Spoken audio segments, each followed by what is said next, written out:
Global Village. Welcome to another episode of Beer for Breakfast, Oot N Aboot at the West End Cultural Center. They call me Bruce, Amanda's on the camera, and we've got Andreas of Andino Suns.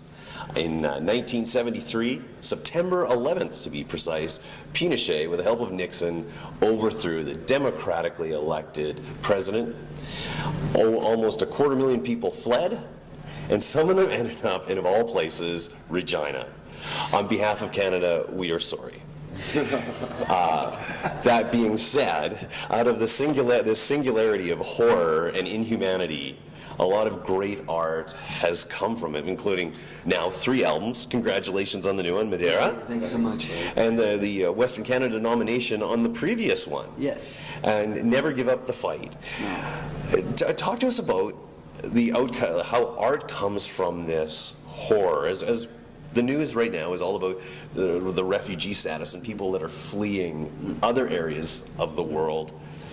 There are a few stories like yours that are about art. Yeah. Take us that. How do you go from escaping or being the sons of exile to producing beautiful art?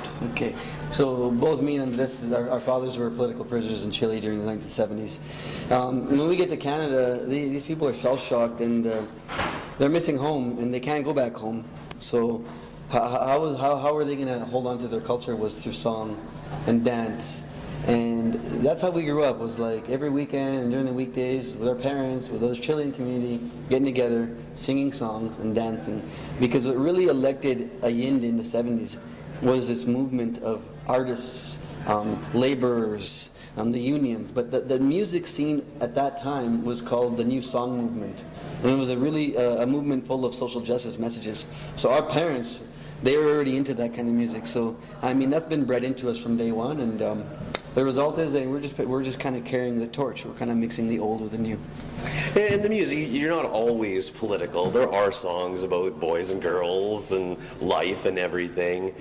And for some, that's a difficult concept. They want, like, well, I want a political album or that. Where do you draw the line between your personal politics and your personal life when it's blending? How do you know it's an album and not just an entry for my journal or something?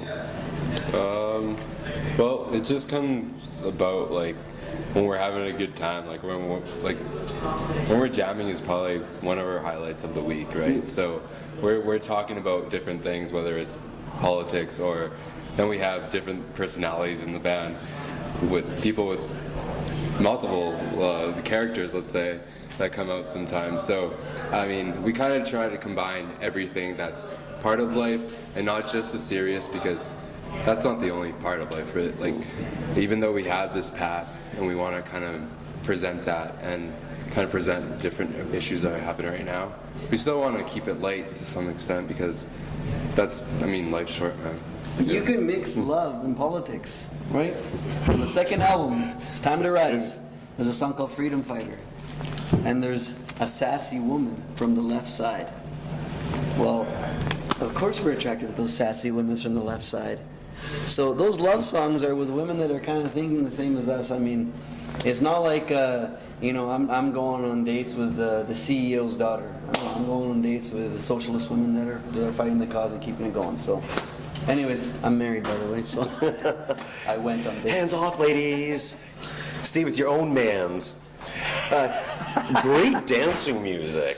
Thank you. There's in the midst of the heavy stuff, you've still got people up and dancing, and you will see them tonight at the West End Cultural Center, the regulars who come to dance. Is that an important part of it too, making sure there is an uplifting piece to it, a component to it? Because a lot of times, like you think of murder ballads, which are again on the rise, right, thanks to Mr. Kevin Roy. Right. But is that important to keep it positive? Yeah, it is important to keep it positive. Another thing, I'm going to tell you some of my insecurity in the past. When I used to write songs with Andres, we were writing for the festival stage, and whenever we would write kind of a mellower song and we'd see the kind of audience dip down a bit, it made us insecure. Now we've overpassed that, and we're writing. Down. Why is everyone sitting down, right? So we used to go in with the intention, how are we going to get people dancing to these songs? Yes, they had some powerful and deep themes, but we still wanted people to dance. So, I mean, sometimes the themes could be about a war dance of the First Nation people in Chile. It's a serious theme, but people are going to be dancing to that. So how could you make people dance to a protest song or an informational song about Stephen Harper? What would you lay down as the backbeat, or where would you start getting people to dance about someone like that? Yeah, we just To be put on the spot? There's like a He doesn't snare drum dance, at the though. beginning. I don't know, man. He's not much of a dancer, I don't think. No, so yeah. Not much of a piano player either. Yeah, we don't write songs for those kind of guys. It's a very important night, Chilean 9/11. Don't forget. Why is it important? Why is it important? We're slipping into the cliche hell. To do this in a performance basis, in a casual setting, rather than say historical or get a petition to have this included as the history curriculum. Yeah, because I think if you look always in the history of modern art, I guess we could say, I think it's been the musicians that have done a really good job of getting that message to the masses. And I mean, we feel this stuff, but sometimes we don't get our hands dirty because we're busy with the music. So I think that's kind of how we feel we're giving back, which is through the messages of music and telling people, hey, this is what's really going on. This is what has happened. Quit watching Fox. Quit watching CNN. You need to know the truth.